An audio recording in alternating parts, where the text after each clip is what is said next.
Bom, pessoal, primeiramente, muito obrigado por vocês terem vindo. Muito obrigado, Rafa, pelo convite. Eh, o nome desse nosso bate-papo, acho que eu não encaro muito isso como uma palestra, nem nada disso. É mais, na verdade, realmente uma troca de ideias e de uma visão do que está acontecendo, né? Animismo e as macro tendências do biênio, tá? Lembrando que as macro tendências do biênio são as que estão acontecendo no decorrer desses 2 anos, nesse ano e no ano seguinte, tá? No ano que vem, posteriormente. E animismo é a macro tendência que a gente vai entrar em meados de 2025 e ela vai durar em torno de 10 anos, de 10 a 5 anos, tá? Bom, primeiro vou falar um pouquinho sobre mim. Eu sou Alan Primo, eu sou formado em design de moda pelo Instituto Europeu de Design. Eu fiz uma especialização na Itália, em calçados e bolsas.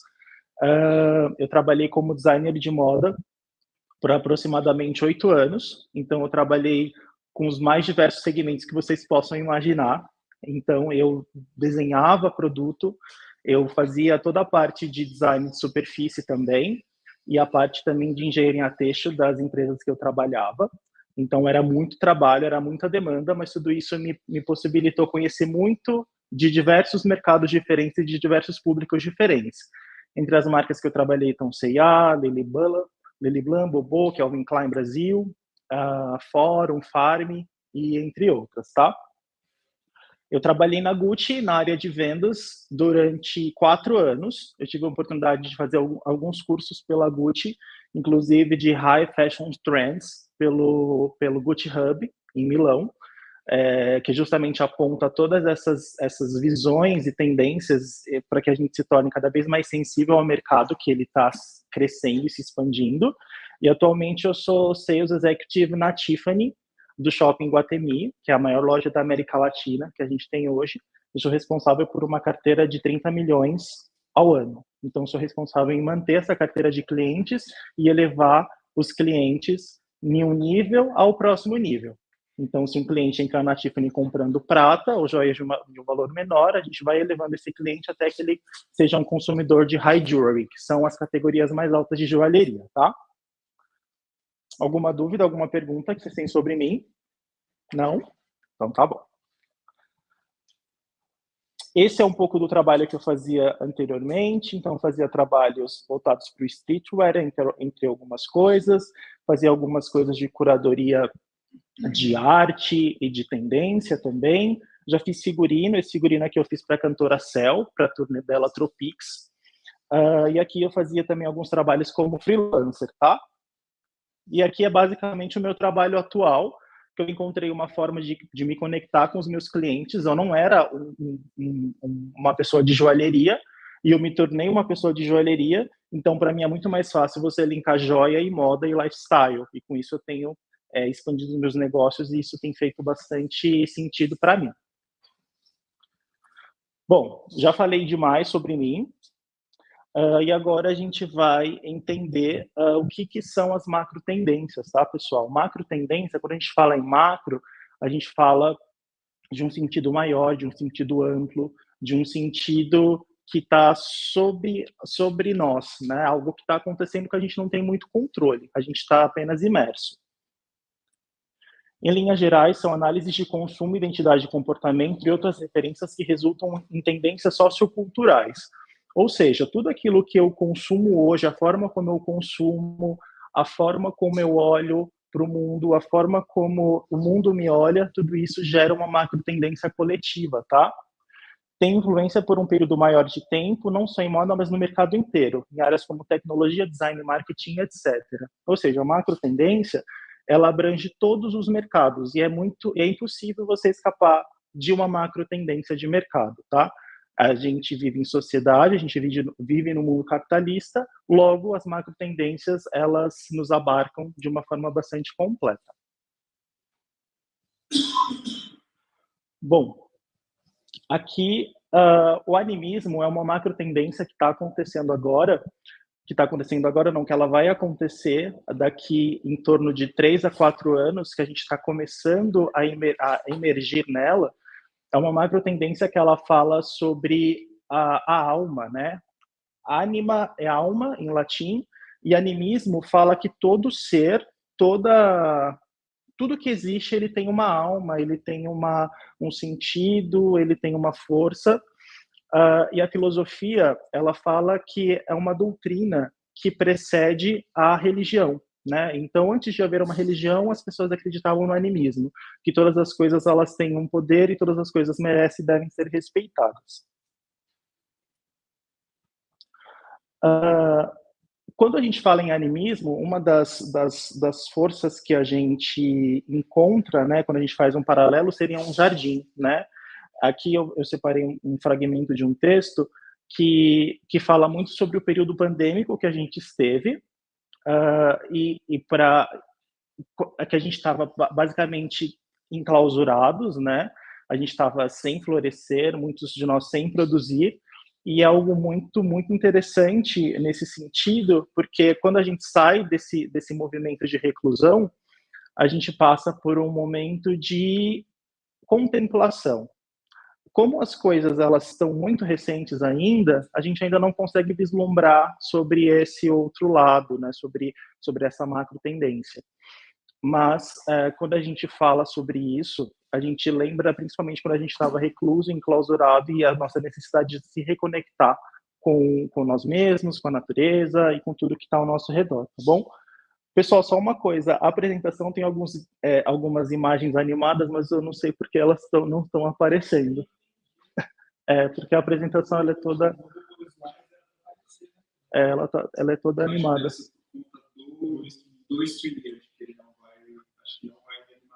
Perfeito. Então, vamos seguindo. Esse daqui é um fragmento de um desfile que eu gosto bastante, que é um desfile da Balenciaga, que ele fala justamente que a gente sai de um polo, onde a gente não tinha absolutamente nenhum vislumbramento do que estava acontecendo, e a gente atravessa esse polo. Essa comparação, né, desse desfile também é um protesto que fala sobre o inverno, né, o inverno que a gente não se reconecta, que a gente se sente frio, que a gente se sente sem vida. Então a gente atravessa esse campo para a gente encontrar um sentido do outro lado dessa caminhada, tá bom? Em contrapartida, quando a gente estava lá enclausurado e pensando em tudo que aconteceu, e quando a gente percebeu que tudo estava menos poluído, o ar estava mais puro, a gente estava emitindo menos carbono, a gente estava tendo uma energia um pouco mais limpa, a gente percebe o quanto de mal a gente tem feito para o meio ambiente, e justamente essa macro tendência ela vem para falar sobre isso, né? Sobre como a gente consegue estar no estado contemplativo e respeitando o espaço que a gente está. Dentro desse conceito, né, do animismo, ele traz algumas percepções e alguns vieses voltados da natureza, algumas inspirações que a gente pode extrair, e isso, mais uma vez falando, isso vai desencadear em diversos produtos de consumo que a gente vai estabelecer uma conexão daqui a algum tempo, tá? Vestuário, design de interiores, design gráfico, entre outros. Então, um dos primeiros é essa estética que está dentro do animismo, tá? Então, aqui eu vou falar desse tema, só que de uma forma desmembrada. Então, a ideia desses painéis semânticos que eu vou trazer para vocês daqui para frente são referências sobre o que seria esse animismo, se ele fosse ter uma forma, que forma ele teria, o que me conecta com a natureza, o que me conecta com um lugar confortável, o que me conecta com um lugar seguro. Então, a primeira seria pebbles, que seriam pedrinhas, que seriam algo que é resistente, que é confortável, que ao mesmo tempo é macio. Então, aqui eu trouxe algumas referências de formas um pouco mais orgânicas. Esse daqui é um fragmento de um desfile da Bottega Veneta, que você percebe aqui um mix de texturas e esses studs aqui juntos nesse casaco, que é um maxi casaco muito confortável. Aqui a gente tem uma peça gráfica que ela mistura bem essas formas mais orgânicas, junto com algo que é tangível, mas ao mesmo tempo que você sente vontade de tocar, mas que ao mesmo tempo é um pouco mais gélido. Então, essa é a primeira. Depois tem clouds, então a nossa sensação, o nosso sentimento de conforto, de ser abraçado, de se sentir confortável, de se sentir num espaço seguro e de abstração, né? Então, essa outra estética, ela fala basicamente sobre essas formas mais arredondadas, sobre você estar macio, sobre você estar seguro, sobre você estar confortável, sabe, fala sobre essa claridade no todo, fala sobre essas formas que você não consegue muito bem distinguir o que é, né, como uma nuvem basicamente abstrata, sobreposições, camadas. Então, por exemplo, essa aqui é uma bolsa que parece um travesseiro, e o nome dessa bolsa é, inclusive, pillow, né, que você pode pegar a bolsa e já deitar, né, quando a gente está esperando o voo, já deita na bolsa. Então, essa estética, esse painel semântico, ele fala sobre essa necessidade de conforto, de se reconectar ao conforto, tá? Root é uma estética que fala basicamente sobre o feito à mão, sobre o artesanal, sobre tudo aquilo que me lembra o que é feito por alguém, feito por uma pessoa, que uma máquina não consegue fazer.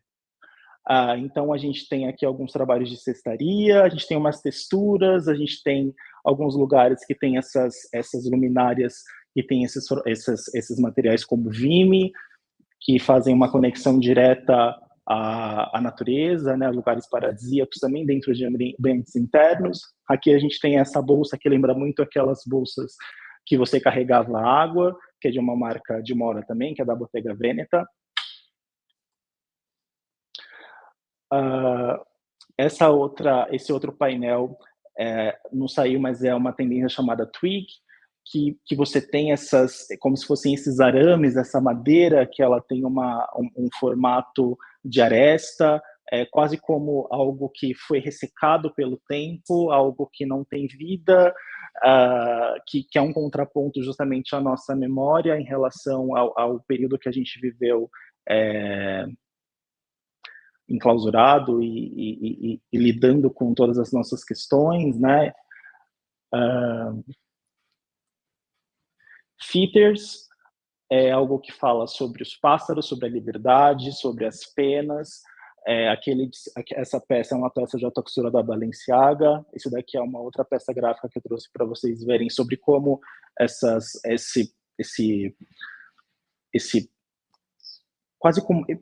esse traço ele é feito de forma bastante intuitiva, misturado com uma tipologia serifada. Então,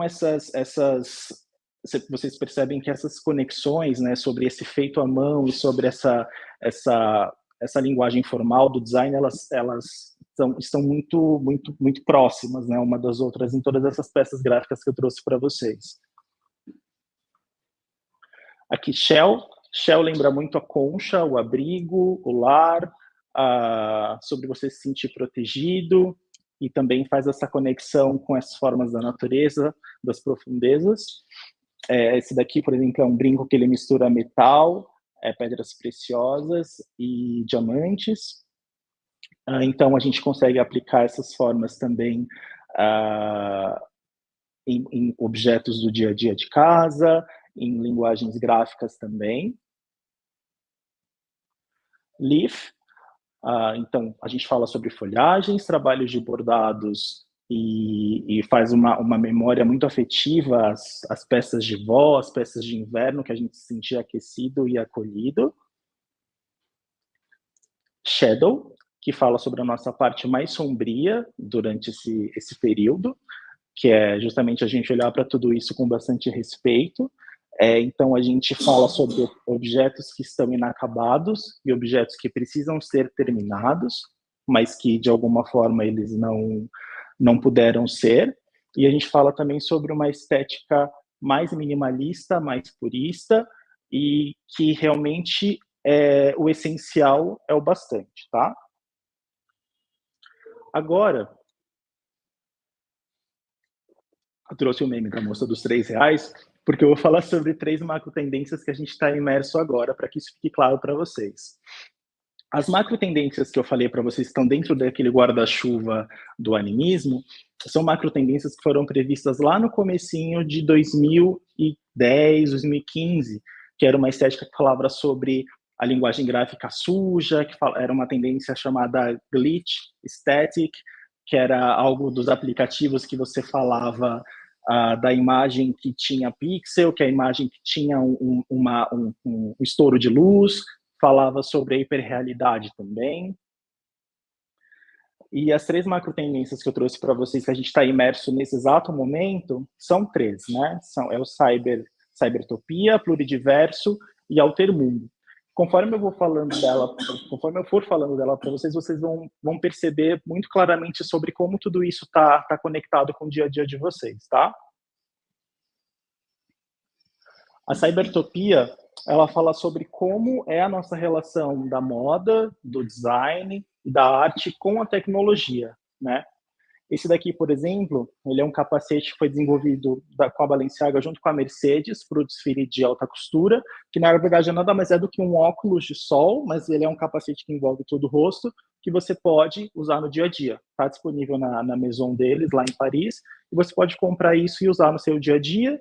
Esse daqui, por exemplo, ele é um tênis que ele saiu do NFT para a vida real, então ele é um tênis que ele é todo automatizado, que você aperta o botão, ele fecha e ele abre. Essa daqui é o primeiro avatar do metaverso, que é voltado para a moda, o nome dela é Aria Phoenix, é um avatar que foi criado para o metaverso, que vai trazer conteúdos de moda, informação, tendência. Esse daqui é um aplicativo não, uma plataforma bem interessante, chamada Midjourney, que ele traz algumas imagens que você desenvolve a partir de inteligência artificial. Então, você escreve algumas palavras nesse aplicativo, que está dentro do Discord. Você recebe um convite para participar de tudo isso, e você escreve algumas palavras ali dentro, ele cria imagens, uma inteligência artificial cria imagens a partir daquilo que você escreve. Aqui, por exemplo, não dá para ver, mas é um aplicativo que a Gucci lançou há alguns anos atrás, que você consegue provar o tênis sem estar com ele no pé, né? É bem interessante, inclusive esse aplicativo, ele desmembrou numa ação que a Gucci fez, que vendeu um tênis que não existe. Ela vendeu um tênis que não existia por $375, né? Que você usava ele ali só no aplicativo para ver como que ele ficava no seu pé. Então, tudo isso é cybertopia. Como que é a nossa relação nossa relação da moda, tecnologia, arte e moda. Esse é o pluridiverso. O pluridiverso, ele fala basicamente sobre todas as grandes conexões que o mundo da moda e arte tem feito, tá? Aqui, por exemplo, a última parceria que a gente viu acontecer foi da Adidas com a Gucci. Aqui, a Balenciaga também com a Adidas. Essa outra parceria foi da Tiffany com a Fendi. Aqui, a Supreme com a Fendi também. E ali no final, da Balenciaga com a Gucci. Por quê, pessoal? Porque a gente entende que todas essas marcas, elas passam, por vezes, por um cansaço criativo, que muitas vezes essa fusão, essa conexão entre elas é extremamente importante e necessária. O pluridiverso também, ele fala sobre essa conexão entre os estilos, né? Nos desfiles e na forma como a gente se veste hoje em dia, é muito difícil você, às vezes, separar o que é alfaiataria, o que é esportivo, o que é um vestido de noite, o que é um vestido para o dia a dia, o que é um sapato para estar no desfile, o que é um sapato do ready to wear, né, que é da moda de rua. Então, esses estilos, esses nichos, né, do que é streetwear, do que é alfaiataria, do que é alta costura, do que é prêt-à-porter, essas coisas elas se misturam, tá? E por fim, o altermundo. O altermundo, ele fala sobre qual legado que a gente está deixando para as nossas gerações e qual mensagem eu passo com a forma como eu consumo, tá? Esse daqui foi um desfile bem interessante, que ele falava basicamente sobre o fim do mundo. Então, era um telão gigante no teto, que refletia no chão e passavam algumas imagens catastróficas de tudo que poderia acontecer se a gente não tomasse uma atitude. Essa aqui foi uma camiseta da Dior, assim que a Maria Grazia Fury assumiu a marca em 2018, que falava sobre que todas nós devíamos ser feministas, né? Ela sendo a primeira mulher a assumir a Maison desde a criação dela. A Gucci, em 2018, ela assumiu um compromisso de não trabalhar mais com peles nas coleções, né? Porque a extração de pele a gente sabe que é extremamente cruel, porque a pele ainda é tirada com o animal ainda vivo, né? Então, essas marcas, elas baniram o uso de peles. A Gucci foi uma das pioneiras a fazer isso. Aqui eu falo também sobre a Fenty, Savage Fenty, na verdade, que ela traz e trouxe novos corpos para a passarela de lingerie. Em contrapartida, o império da Victoria's Secret ruiu, né? Porque as pessoas entenderam que a exclusão e a moda, elas não caminham mais juntas. Em contrapartida, a Fenty, ela se tornou a Savage Fenty se tornou uma das maiores marcas de lingerie de consumo do mundo, em escala global, com shows, com vários artistas, com diversos tipos de corpos diferentes e diversas belezas também. Esse daqui, não sei se todo mundo se lembra, mas foi um tênis que a Balenciaga lançou, que lançou bastante comentário, que ele falava, que as pessoas falavam sobre como que uma marca se propõe a lançar um tênis todo destruído, como as pessoas se compõem a comprar esse tênis. Na verdade, essa foi uma ação de marketing proposital, que falava que você não precisa comprar um tênis novo todo ano. E para você poder comprar um tênis, você deveria usar o seu tênis até ele ficar assim. E se você usasse o seu tênis por um longo período, ele poderia ficar assim. Então, na verdade, isso gera mais um questionamento sobre como você está consumindo o seu produto do que realmente você propor a consumir um novo produto, né? O nome desse tênis, inclusive, é Paris. E aqui, por fim, foi como o Kanye West, junto com a Yeezy, com uma collab que eles fizeram, junto com a Gap, como que ele decidiu expor os produtos na principal loja em Nova York. Realmente são como se fossem bolsões de couro com as roupas dentro, porque isso faz uma alusão a todo o lixo que a gente descarta do fast fashion em países subdesenvolvidos, né, que é um grande depósito, né, de tudo aquilo que a gente não consome, tudo aquilo que é velho, tudo aquilo que é obsoleto. Então ele faz esse questionamento, tá? Vocês vão consumir meu produto, mas vocês não consumem meu produto dessa forma. Isso é bom para você? Isso te cria um questionamento? Isso te cria uma ação? Isso que você está consumindo faz sentido para você? Então, Altermundo ele fala sobre isso, então sobre como você consome, sobre como você faz as suas escolhas no seu dia a dia. Todas essas 3 macro tendências que estão acontecendo agora nesse momento, elas têm uma conexão muito forte com o digital, tá? Então, qual que é o avatar que eu escolho ser no meu dia a dia, qual que é o avatar que eu escolho nas minhas redes sociais, qual que é a persona que eu vou interpretar no meu TikTok. Então, as roupas e a tecnologia e a moda, elas favorecem muito para que isso aconteça, né?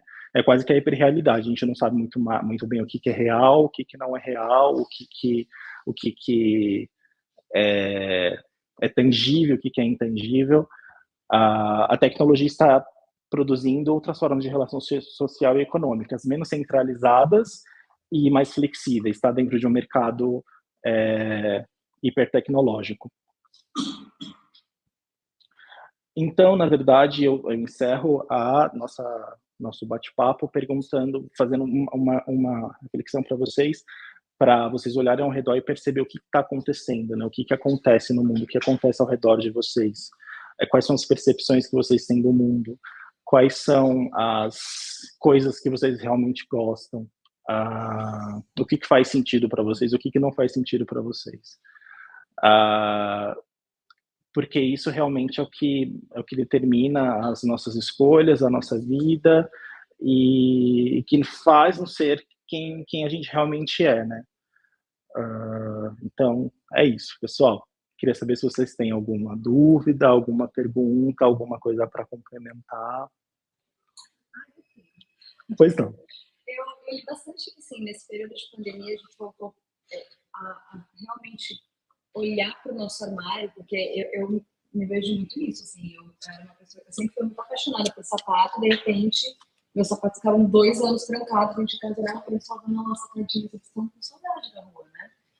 E aí eu fiquei, muita gente comentou disso, falando, nossa, a gente comprou tanta coisa, a gente comprava tanta coisa, de repente estou usando pijama o dia inteiro. Moletom. Exato. E aí começou aquele impacto de se falar bastante sobre reciclagem.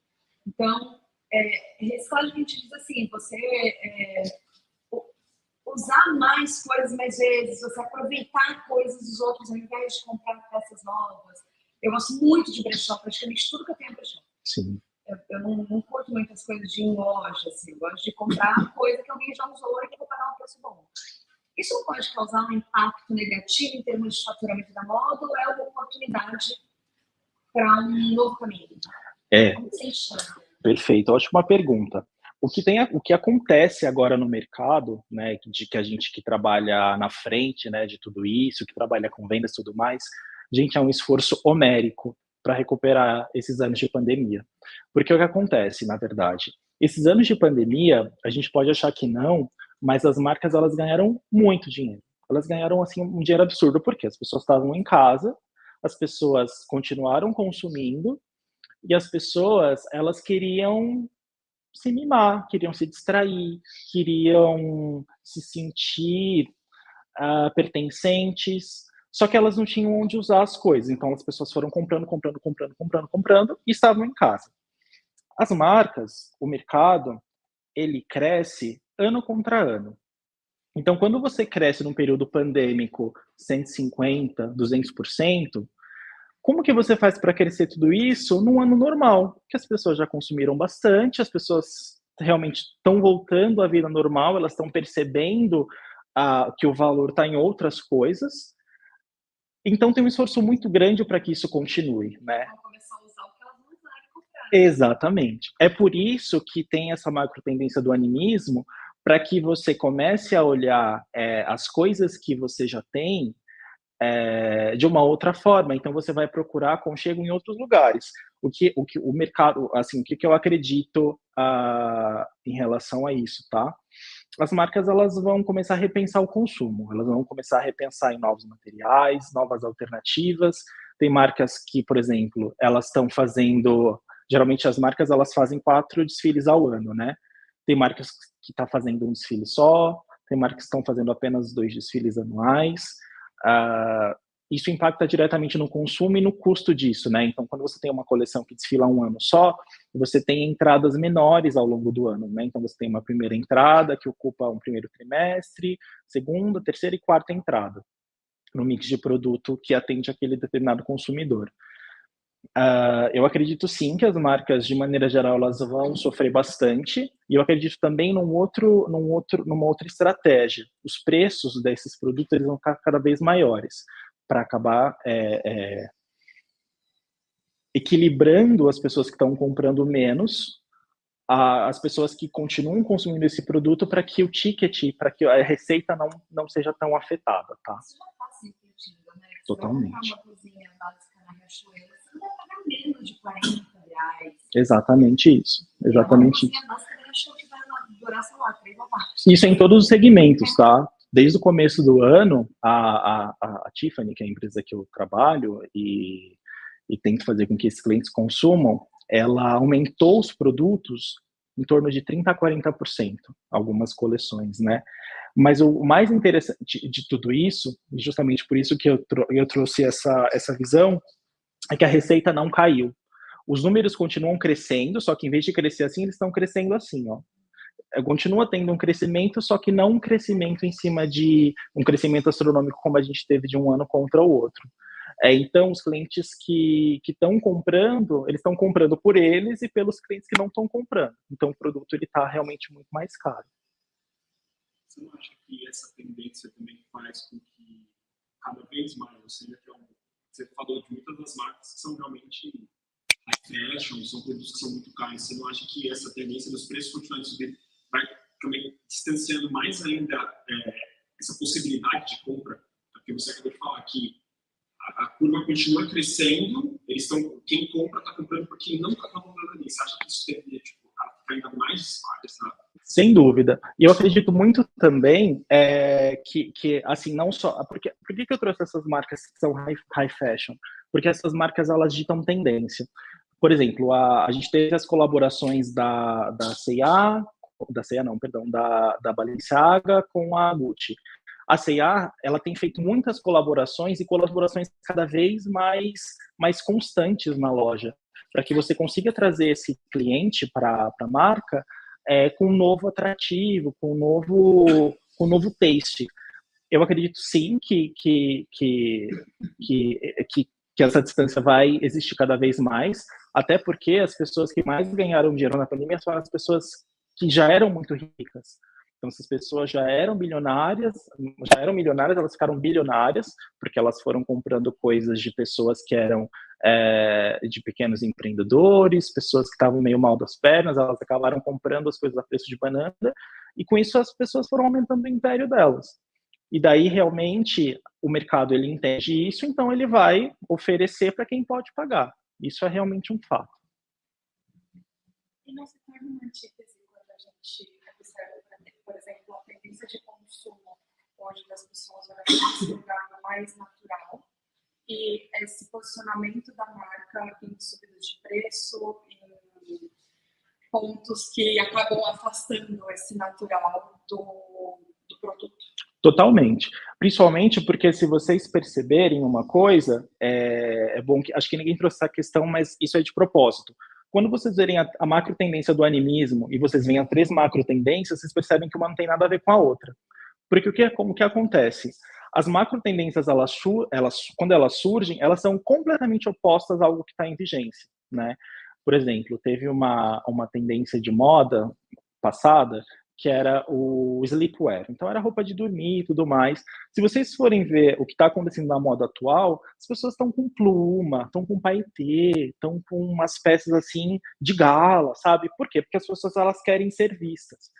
Trazendo isso para a nossa realidade, eu acredito sim nessa antítese, e eu acredito que as marcas que têm esse apelo, que têm essa visão para o coletivo, que têm essa visão voltada para o ambiente, voltada para o produto e para a manufatura, são as marcas que vão sair realmente na frente.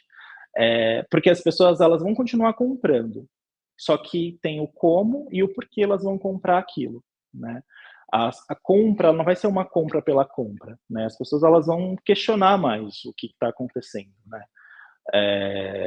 Tendo em vista, a gente não consome hoje, pelo menos as pessoas estão aqui nessa sala, a gente que entende o lugar que a gente convive, a gente entende sobre os nossos privilégios, a gente entende sobre as questões que nos cercam, que são sensíveis a todo mundo, como racismo e etc. A gente não consome de marcas que tenham esse tipo de atitude. E isso, eu acredito, que ela vai se expandir também para o consumo de produtos. Eu não vou consumir, por exemplo, de uma marca, vou dar um exemplo, tá? Que trabalha com mão de obra escrava. Eu não vou consumir de uma marca que não trabalha que lança lixo o tempo inteiro. Então, essas questões, assim, acho que a gente vai ter isso cada vez mais intrínseco dentro da gente, assim. Como teve, por exemplo, eu trouxe o exemplo da Victoria's Secret, que era, né, nos anos 90, era o auge, né, todo mundo queria ser uma Angel e etc. Agora as pessoas não querem mais, porque isso não faz mais sentido. Então,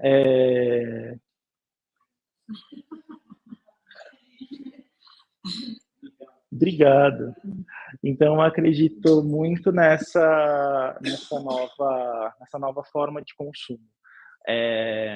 E se vocês perceberem, eu não trouxe nenhuma macro tendência que ela fala sobre o que você vai usar, e a gente vai usar preto na próxima temporada. Não.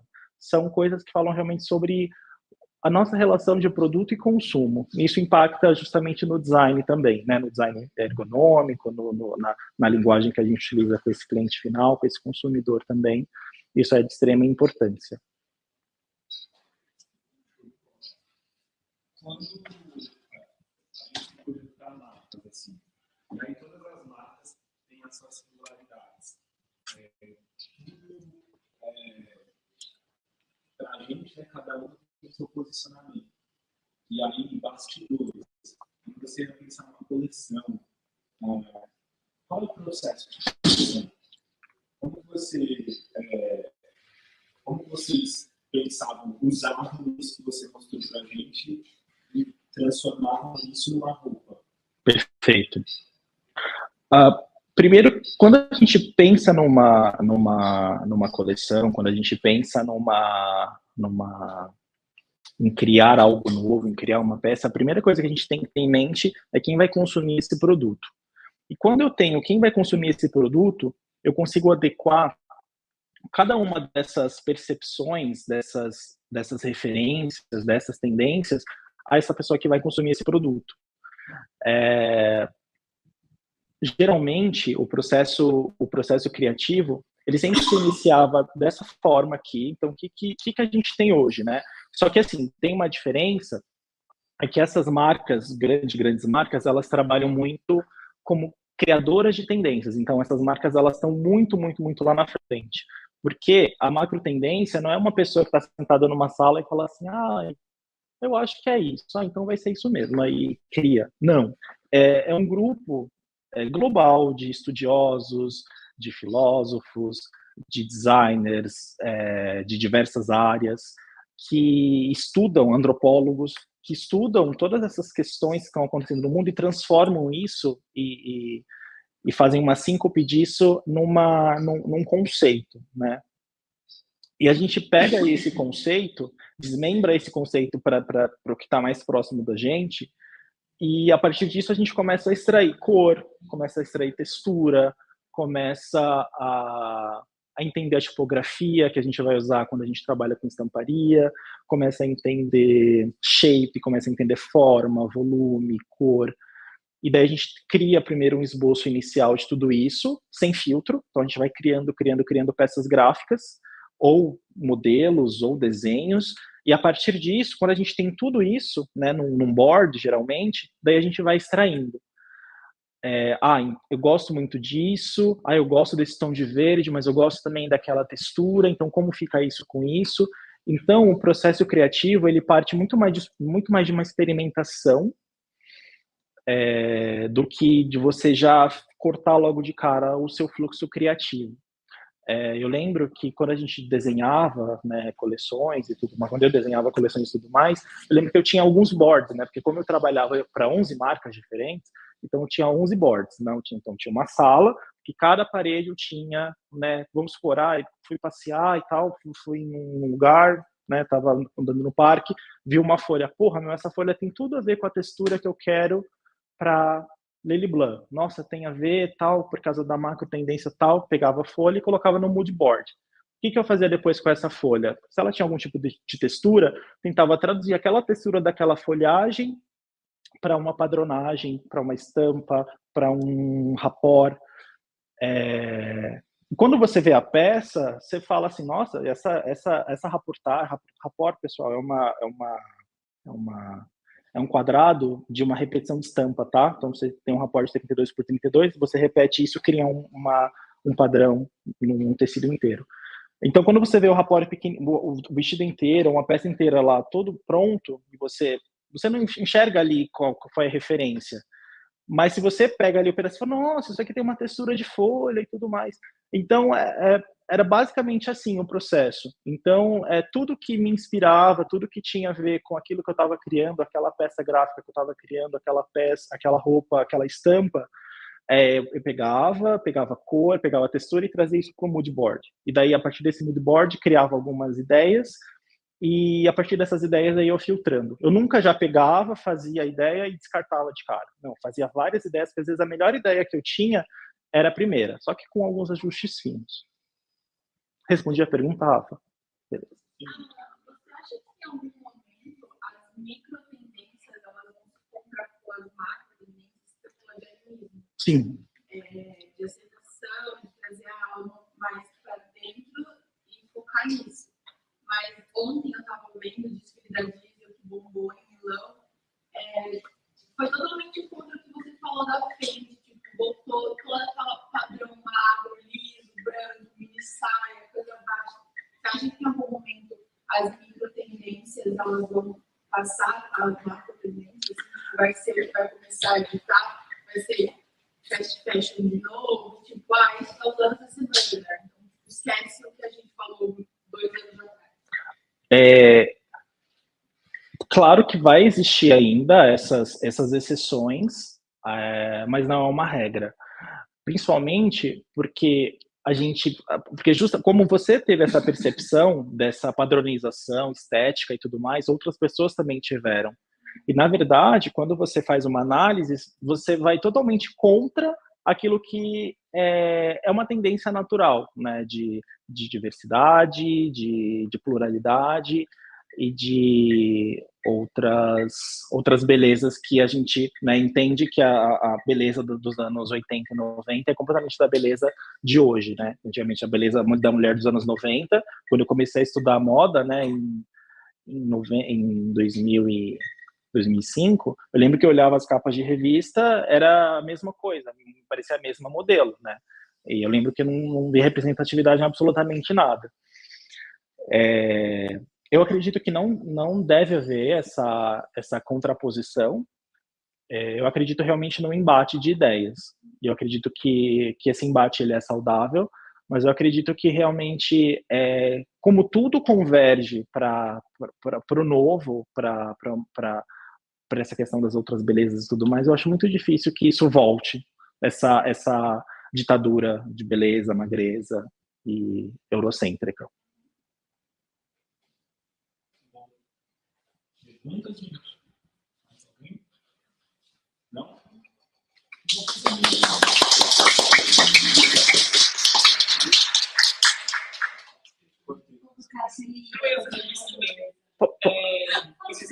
Pode, claro. Eu acho que isso, na verdade, eu fazer um comentário. Agradecer você por ter vindo. Foi um prazerzaço. Foi um assunto ótimo para todo mundo, para expandir principalmente o nosso olhar.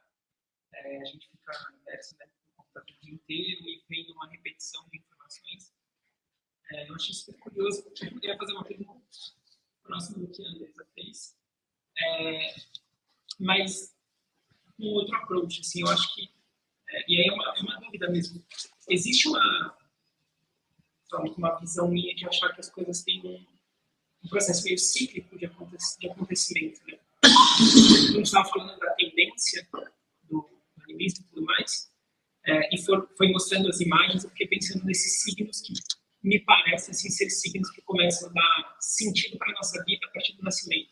Exato. Então as pedras parecem equíferos, e as nuvens começam a te dar essa noção do seu tamanho perante a realidade, a natureza, os animais, enfim. Me parece que é uma tendência que a gente cria um ciclo, né? Esse ciclo já existiu lá atrás, ele volta. Exatamente. Mas talvez seja isso, quando ele volta com novos signos. Exatamente. E pode ser que daqui 20 anos, quando a gente, sei lá, se encontrar de novo lá em 2030, pode ser que a tendência seja algo que seja, muito provável que seja algo que seja completamente o oposto. A você se reconectar com a sua parte mais criativa, inovadora, high-tech lá na frente. Pode ser que isso aconteça. Porque senão a gente acaba entrando meio que num marasmo criativo e de ideia mesmo, né? Isso é muito válido mesmo que você falou, porque eu lembro que quando quando eu comecei a estudar moda lá atrás, e design e tudo mais, sempre foi uma área que eu sempre gostei muito, sempre li muito sobre, e sempre li alguns pesquisadores que falam sobre isso. Muito curioso que eu lembro que quando a gente estava saindo de uma dessas tendências, falava muito sobre isso, assim, sobre essa coisa do aconchego, do lar, da casa, só que justamente com outro sentido, com outro significado, com outro approach. E você vê isso de novo, vê isso... E sabe uma coisa que eu percebo? Que cada vez mais a gente tem essa necessidade ou essa vontade de se reconectar. Cada vez mais eu vejo, quando a gente fala em turismo, né, nessa macro tendência que a gente fala, quando ela volta, né, sobre essa macro tendência que fala sobre o natural, sobre o estar em casa, isso se torna cada vez mais puro, cada vez mais próximo, né? Nunca é algo que é tão distante assim. é muito curioso, né? Que você tem algo que seja tipo tão high-tech como isso que está acontecendo agora, né? Que a gente vai entrar numa revolução que vai ser o metaverso. E eu tenho um pouco de medo disso, na verdade. E a gente realmente ter essa força e essa vontade de voltar, porque é natural, porque é orgânico, porque é puro, porque é simples, e para as conexões que são genuínas e tudo mais, sabe? É muito curioso mesmo. Coisa que eu fiquei pensando nisso. Pode ser que talvez a fast fashion, como a gente conhece hoje, ele não volte, mas talvez uma tendência que, bom, se você quer usar algo todos os dias diferente, uma roupa que ela possa ser significada de várias formas. E aí isso possa ser uma tendência lá para frente. Exato. Que as marcas vão incorporar nas suas coleções. Exato. E, por exemplo, até a Amaro, né, que é um case que eles não têm estoque, né, eles meio que produzem um demand, né, que você vai na loja, prova e o negócio chega na sua casa, né, depois de um certo período, assim.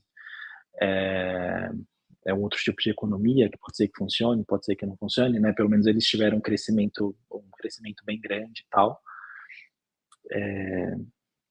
Em contrapartida, a gente tem Shopee, AliExpress da vida, que são gigantes, né, do varejo, que você compra um produto que você quiser e dá de um outro continente, que até poucos anos atrás isso era meio que inimaginável, assim. É muito curioso mesmo, tudo isso que a gente está acontecendo. E pode ser também, pessoal, que dependendo do que aconteça, porque ninguém estava planejando ter uma pandemia global, né? Pode ser que tudo isso que a gente viu aqui hoje, pode ser que isso tenha um rumo totalmente diferente, né? A gente vive num mundo que é cada vez mais global, né? Que é cada vez mais conectado. A gente percebeu isso, né? A gente teve um exemplo muito claro disso, de algo que aconteceu num país, numa província, que isso se espalhou para o mundo inteiro e todo mundo ficou preso. Questões políticas à parte ou não, né? E com teorias à parte também. É muito louco como tudo isso aconteceu, né? E pegou todo mundo, né? De surpresa, né? Então a gente está muito à mercê, né? O que eu trouxe para vocês é mais uma ideia, um conceito do que pode vir a acontecer, né? Da onde a sociedade caminha.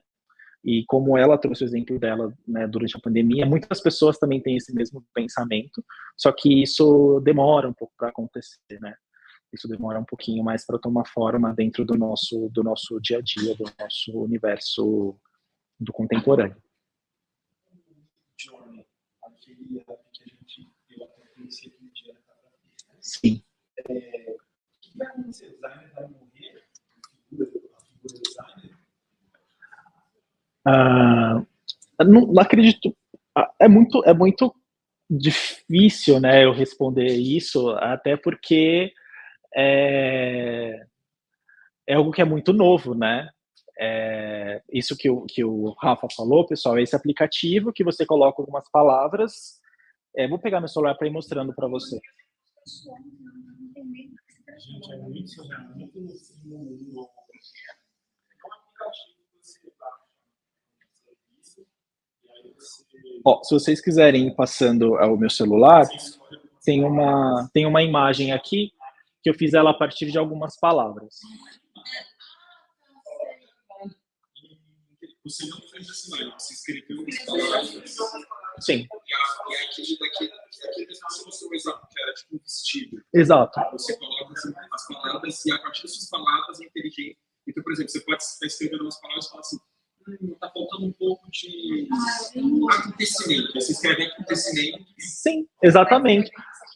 Teve uma vez que eu escrevi, acho que Pikachu by Van Gogh.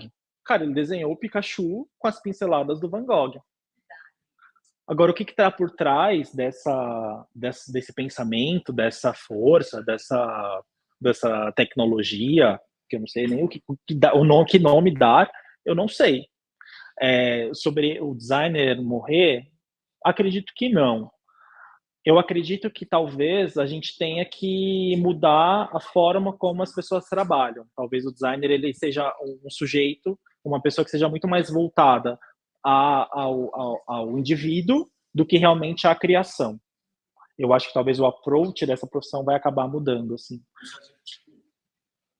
Vai ser possível o cara pensar uma coleção com um app desse? Sem dúvida. Isso sem dúvida. Então, ele vai aí, assim, a forma como ele vai construir isso, aí vai ser muito mais uma questão, tipo, de construção, né, dele entender: "Tá, como que eu faço esse volume? Como que eu faço essa estampa?", do que realmente de conceber intelectualmente aquilo, né. É, Foi Cannes que uma peça dele foi feita com uma tentativa tipo esse, foi um festival dos grandes, que aí deu uma puta, acho que foi em quarto lugar, mas agora ela foi puta da vida, porque tipo, foi por leve. pois é. Eu não lembro. Eu ouvi um podcast muito agora sobre isso. Vou tentar esse exemplo. E eles falam um exemplo interessante, que é se você pedir para fazer uma imagem em cima da superfície de Júpiter, mesmo que a gente não conheça, ele vai acessar um banco de dados que possa possibilitar o raciocínio disso. Aí a questão do podcast é até que ponto a subjetividade dos dados chega, porque, de fato, no subjetivo, que é criar a demanda, a gente nunca vai poder falar faz sentido ter um tablet, porque o tablet de concepção antes dele existir não existia. Então, a subjetividade de criar essa tela maior vai vir de um ser humano. Agora, todo banco de dados para criar, para conceituar, pode vir de uma máquina para você criar a partir dali. Tem até um estudo, né, que fala sobre daqui a algum tempo a quantidade de imagens do Midjourney ela vai ser tão grande que vai acabar escapando para outras ferramentas de busca e tudo mais, assim, é muito louco e muito curioso, assim. Uma discussão que a gente tem na ilustração é que o Midjourney ele recolhe referências tudo, de vários artistas e monta tudo. Então, tem pedaço de uma arte de um artista que não está recebendo nada daquela arte que foi feita pelo AI do Midjourney. Até essa semana, o cara ganhou um concurso de arte. Um concurso de arte com uma arte feita no AI. E aí tem o pessoal que fica, não, mas é a mesma coisa que a pessoa treinou muito, o AI treinou e os estatísticos não. Você está pegando todos os anos de treino e fazendo o negócio automatizado. Aí, para moda, eu não sei como esse papo, eu não conheço de mercado, não sei se está rolando alguma coisa, mas eu fui demonstração já está meio complicado. Tipo, até jornal tipo Washington Post, e ao invés de pagar o ilustrador para fazer uma ilustração para matéria, eles só pagaram no Midjourney. É isso aí. Gente, é uma loucura, realmente. Sei lá, não sei nem o que dizer para vocês, sabe? Porque é algo que até para eu também sou ilustrador, tá? Para mim também é algo que é muito novo, tudo isso, né? Se quiserem me seguir algo que eu vou estar mais ativo, o meu Instagram de ilustração é Alan Primo Illustrations, tá? Temos ilustrações lá e tudo mais, são coisas muito, muito pessoais, assim, que eu gosto de compartilhar às vezes. Eu sou ilustrador também, assim, e uma coisa que eu até comentei com os meninos outro dia, que na verdade uma coisa que eu tenho é medo.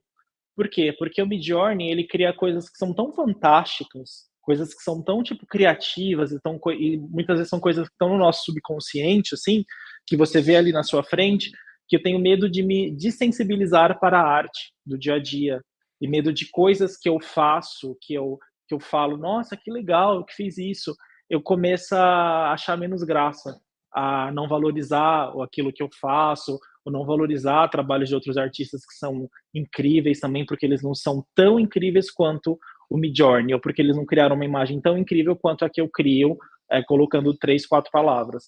O que eu tenho medo, na verdade, é uma dessensibilização do meu olhar, assim, em relação à ilustração, à arte e essas coisas, assim, sabe?